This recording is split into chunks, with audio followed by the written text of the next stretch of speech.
سورۃ البقرہ کی آیت نمبر 233۔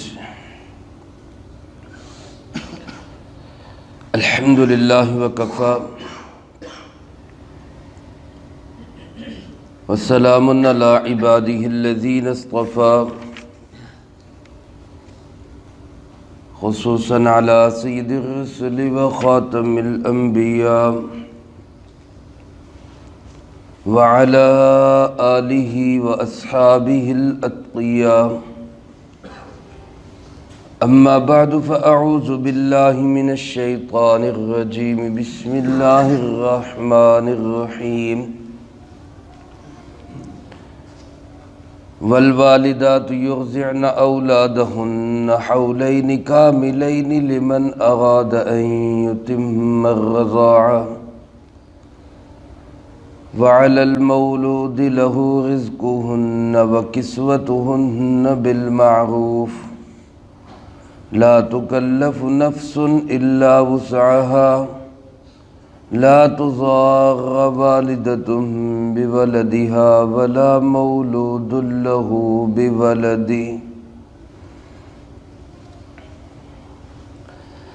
والوالدات اور مائیں یرضعن دودھ پلائیں اولادہن اپنی اولاد کو، حولینی 2 سال، کاملینی مکمل، لمن ارادہ اس شخص کے لیے جو ارادہ کرے، ان یتم الرضاعہ کہ وہ دودھ پلانے کی مدت کو پورا کرے، وعلی المولود لہ اور جس کا بچہ ہے اس کے ذمے ہے، رزقہن ان ماؤں کا رزق بھی، وکسوتہن اور ان کے کپڑے بھی، بالمعروف دستور کے مطابق، لا تکلف نفس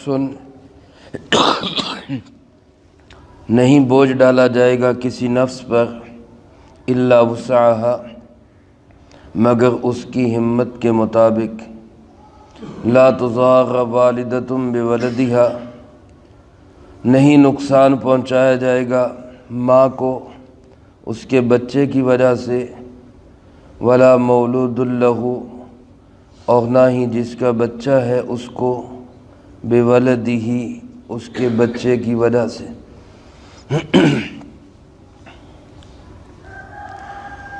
اس سورۃ البقرہ کی آیت نمبر 233 کا ایک حصہ پڑھا گیا ہے، جس کا ترجمہ آپ حضرات نے سماعت فرمایا۔ اس آیت مبارکہ میں اللہ رب العالمین نے رضاعت کے مسائل کو بیان فرمایا ہے، اور یہ سلسلہ احکام میں 30واں حکم ہے۔ اس سے پہلے آپ حضرات 29 احکامات سماعت فرما چکے ہیں۔ یہ حکم ہے رضاعت یعنی دودھ پلانے کے مسائل کے بیان میں۔ اس آیت مبارکہ کے حصے میں اللہ رب العالمین نے 4 مسئلوں کو واضح فرمایا ہے۔ یہ حکم درمیان میں اس لیے بیان ہوگا چونکہ پہلے طلاق کے احکامات تھے، عدت کے احکامات تھے، آگے بھی عدت کے احکامات آ رہے ہیں۔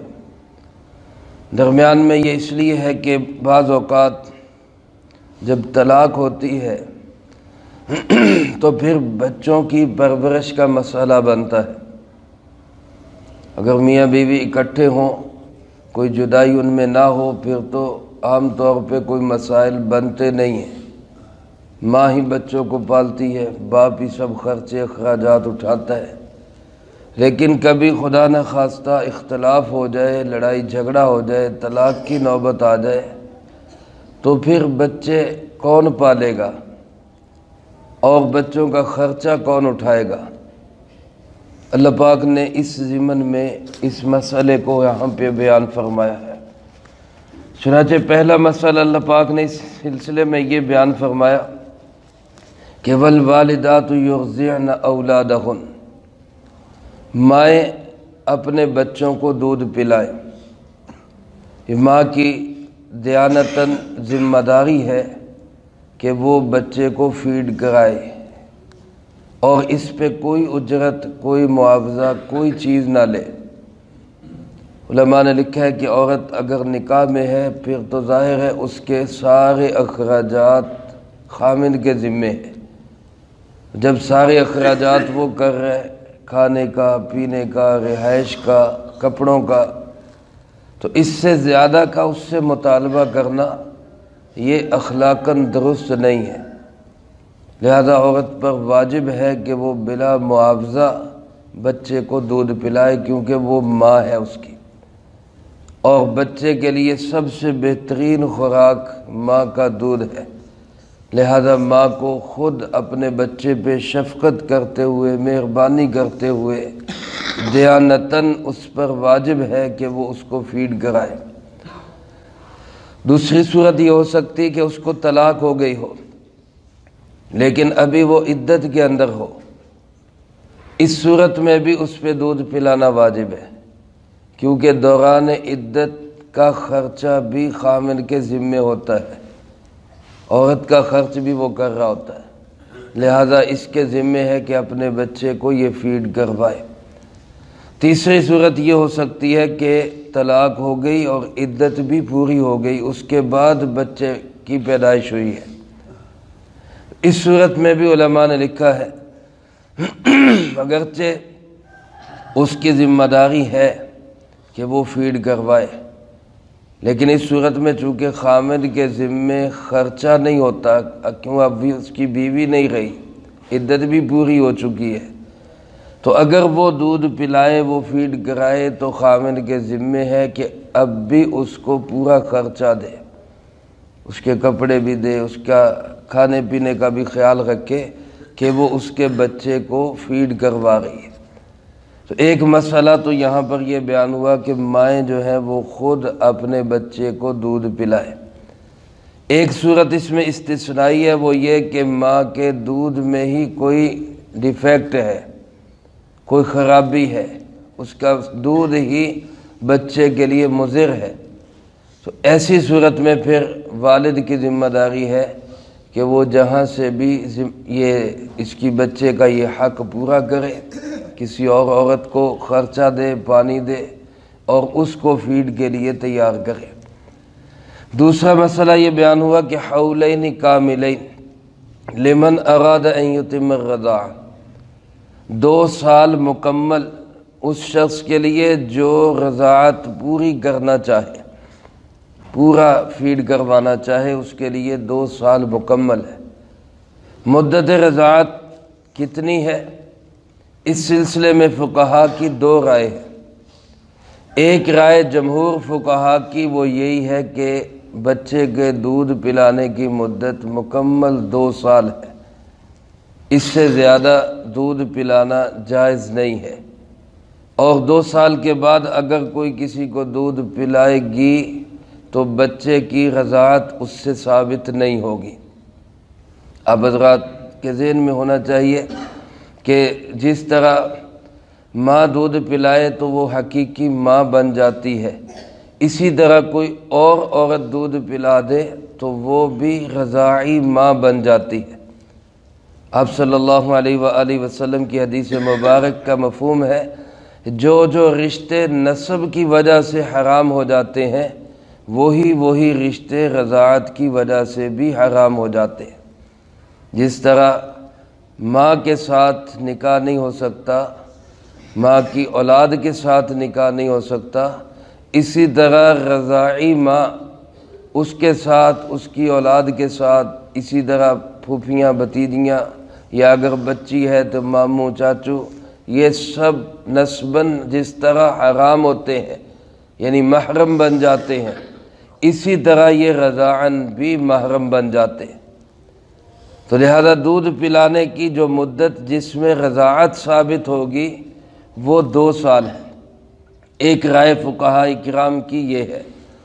دوسری رائے امام اعظم ابو حنیفہ رحمۃ اللہ علیہ کی ہے، وہ فرماتے ہیں کہ مدت رضاعت 2.5 سال ہے، یعنی 30 مہینے۔ سورۃ الاحقاف میں اللہ رب العالمین نے ارشاد فرمایا وحملہ وفصالہ 30 شہرا، بچے کے دودھ چھڑانے کی جو مدت ہے وہ 30 مہینے ہے، اور 30 مہینے کے 2.5 سال بنتے ہیں۔ اس لیے امام ابو حنیفہ رحمۃ اللہ علیہ فرماتے ہیں کہ دودھ پلانے کی مدت 2.5 سال ہے۔ علماء نے اس میں احتیاط یہ لکھی ہے کہ دودھ پلانے میں تو احتیاط یہ ہے کہ 2 سال سے آگے دودھ نہ پلایا جائے، اور نسب یا رضاعت ثابت ہونے میں احتیاط یہ ہے کہ 2.5 سال کے بچے کو بھی دودھ پلا دیا جائے تو رضاعت ثابت ہو جائے، اس سے بھی رضاعت ثابت ہو جائے، اسی میں احتیاط ہے۔ البتہ اس بات پر اتفاق ہے کہ 2.5 سال کے بعد دودھ پلانا یہ حرام ہے۔ یہی دودھ جو پہلے بچے کی غذا ہے اب وہ بچے کے لیے بھی حرام ہو جاتا ہے، اس سے آگے نہیں جانا چاہیے۔ تو بہرحال دوسرا مسئلہ یہاں پہ آیا کہ دودھ پلانے کی مدت کتنی ہے، تو 2 سال اگر کوئی پوری کرنا چاہے تو 2 سال تک دودھ پلا لے، اس کے بعد اس کو چھڑوا دے، لیکن عام طور پر اس سے پہلے ہی دودھ چھڑا دیا جاتا ہے، اس کا مسئلہ آگے آئے گا۔ تیسرا مسئلہ یہاں پہ یہ بیان ہوا وَعَلَى الْمَوْلُودِ لَهُ رِزْقُهُنَّ وَكِسْوَتُهُنَّ بِالْمَعْرُوفِ، مولود لہو کے ذمے ہے عورتوں کا رزق بھی، یعنی کھانا پینا، رہائش بھی، اور وَكِسْوَتُهُنَّ کپڑے بھی، بالمعروف دستور کے مطابق۔ مولود لہو کون ہے؟ جس کے لیے بچے کو پیدا کیا گیا، جس کا بچہ ہے وہ کون ہے؟ وہ والد ہے۔ لیکن قرآن کریم کی تعبیر دیکھیں کہ سیدھا یوں نہیں فرمایا وعلی الوالد، جیسا کہ والدات کا اوپر ذکر ہے ماؤں کا، اور قرآن کریم میں دوسری جگہ والد کا ذکر بھی ہے لا یجزی والد عن ولدی، لیکن یہاں والد کا لفظ بولنے کی بجائے فرمایا مولود لہو۔ یہ لفظ کیوں اختیار کیا گیا؟ اس میں اشارہ کر دیا گیا باپ کے لیے شفقت اور رحمت کا کہ بچہ تیرا ہے، رزق تیرے ذمے جو لگایا جا رہا ہے، کھانا پینا، کپڑے، لباس، رہائش جو تیرے ذمے لگائی جا رہی ہے، یہ کوئی زیادتی نہیں ہے، یہ اس لیے کہ بچہ بھی تو تیرا ہی ہے نا، اس لیے اللہ پاک نے یہ تعبیر اختیار کی۔ لہذا اولاد، اس کا نسب بھی باپ سے چلتا ہے، اولاد ہوتی بھی باپ کی ہی ہے، اس لیے اللہ پاک نے فرمایا وَعَلَى الْمَوْلُودِ لَهُ، جو مولود لہو یعنی والد ہے، جس کا بچہ ہے، اس کے ذمے ہے رزقہن، عورتوں کا کھانا پینا، اور وکسوتہن، ان کا لباس، رہائش، بالمعروف دستور کے مطابق، یعنی کھانے پینے میں بہت زیادہ اس کو جو ہے پابند نہ کیا جائے۔ آگے اللہ پاک نے وضاحت فرما دی لا تکلف نفس الا وسعها، کسی نفس پر بوجھ نہیں ڈالا جائے گا مگر اس کی ہمت کے مطابق۔ اس میں فقہا نے لکھا ہے اگر خامند اور بیوی دونوں امیر ہیں تو خامند کے ذمے امیرانہ خرچہ ہوگا، اچھا کھانا دے، اچھی رہائش دے، اچھا لباس دے، خامند کی ذمہ داری ہے۔ اگر دونوں فقیر اور غریب ہے تو خامند کے ذمے فقیرانہ خرچ ہوگا، جو اس کے ہمت کے مطابق مناسب ہے وہ دے دے۔ لیکن اگر اس کے برعکس ہے کہ ایک امیر ہے ایک فقیر ہے، اس صورت میں کیا کیا جائے گا؟ بعض فقہا نے لکھا ہے کہ درمیانے درجے کا، لیکن امام کرخی رحمۃ اللہ علیہ فرماتے ہیں اس صورت کے اندر خامند کی حالت کا اعتبار کیا جائے گا۔ اگر خامند امیر ہے، بیوی بے شک غریب ہے تو خامند امیرانہ خرچ دے، اور اگر خامند غریب ہے، بیوی بے شک امیر ہے تو خامند اپنی غریبی کے مطابق اس کو خرچہ، پانی، رہائش، لباس دے گا، یعنی جو جتنا بوجھ اٹھا سکتا ہے اس پہ اتنا ہی بوجھ ڈالا جائے گا۔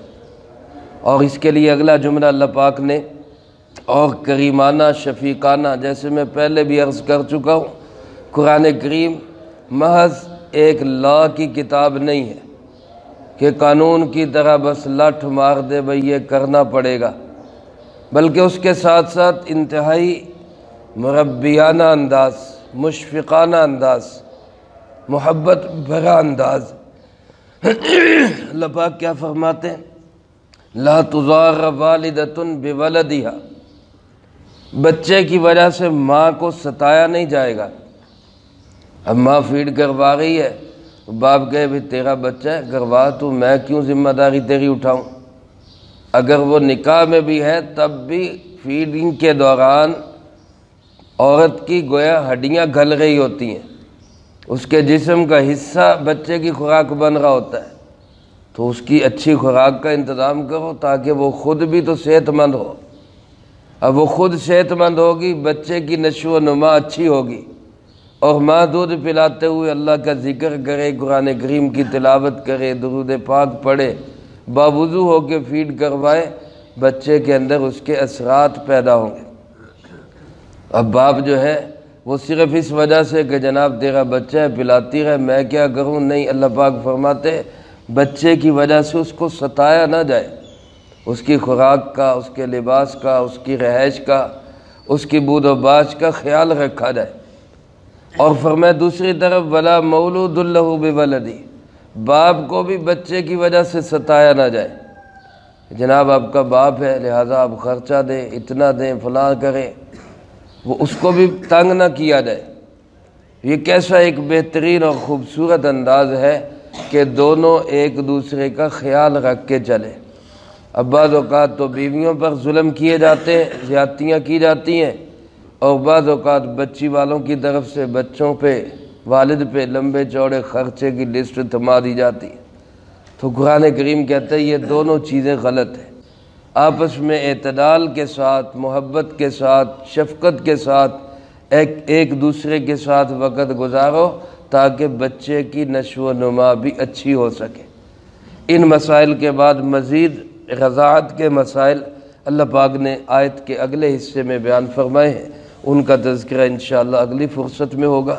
اللہ پاک سے دعا ہے اللہ مجھے آپ کو سب کو قرآن و سنت کی صحیح سمجھ نصیب فرمائے اور اس پہ عمل کر کے دوسروں تک پہنچانے کی توفیق عطا فرمائے۔ اللہم انت السلام ومنک السلام، تبارکت ربنا وتعالیت یا ذا الجلال والاکرام۔ اللہم اعنا علی ذکرک وشکرک وحسن عبادتک۔ اللہم احسن عاقبتنا فی الامور کلہا وأجرنا من خزي الدنيا وعذاب الآخرة، اللهم باقية كباقية الوليد، اللهم استر عوراتنا وآمن روعاتنا، اللهم إنا نجعلك